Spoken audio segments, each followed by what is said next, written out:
জান্নাত।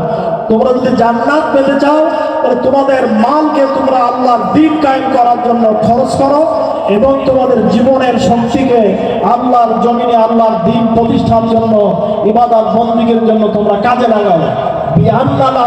জান্নাত, তোমরা যদি জান্নাত পেতে চাও তাহলে তোমাদের জান এবং তোমাদের মালকে আল্লাহর জমিনে আল্লাহর দ্বীন কোরআনের আইন চালু করার জন্য তোমাদেরকে খরচ করতেই হবে। এর কোনো বিকল্প পথ তোমাদের নাই। আল্লাহ রাব্বুল আলামিন সামনে যে বলছেন, ইউকাতিলুনা ফি সাবিলিল্লাহ, যারা তাদের জান এবং যাদের মালকে বিক্রি করে দিয়েছে তাদের পরিচয় কি শোনো।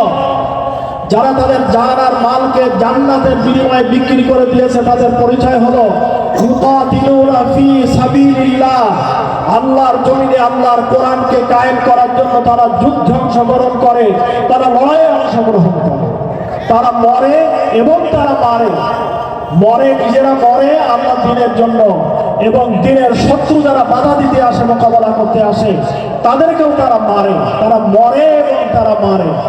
কোন সূরা? সূরা তাওবা, তাই তো? 110 নম্বর আয়াত। 110 নম্বর আয়াতের ভিতরে আল্লাহ রাব্বুল আলামিন এই কথাগুলো বলেছেন। সূরা নিসার মধ্যে আল্লাহ রাব্বুল আলামিন বলছেন, শোনো, তোমরা তো নিজেদেরকে মুমিন বলে দাবি করতে চাও। আমি যদি এখানে বলি যারা ইমানদার তারা হাত তোলেন, তো আমরা সকলেই হাত তুলবো।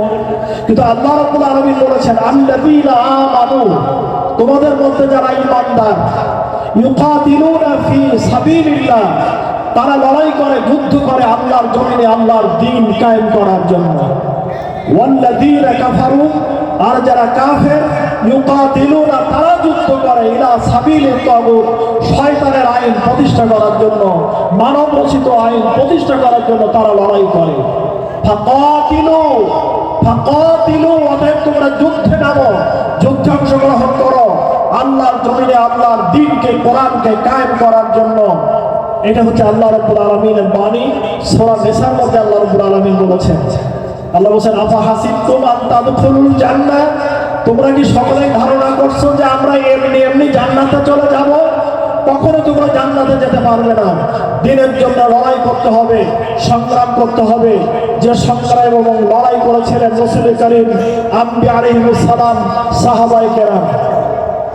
হাদিসের ভিতরে বর্ণনা এসেছে, যখন রোম এবং পারস্য সম্রাট সহ পৃথিবীর পরাশক্তিগুলি মুসলমানদের জয় ঠেকাতে পারছে না, রাষ্ট্রের পরে রাষ্ট্র, দেশের পরে দেশ একের পরে এক বিজয় হয়ে যাচ্ছে, বিজয়ী হচ্ছে, ইসলাম বেড়ে যাচ্ছে, দেশ থেকে দেশ ইসলাম কায়েম হচ্ছে।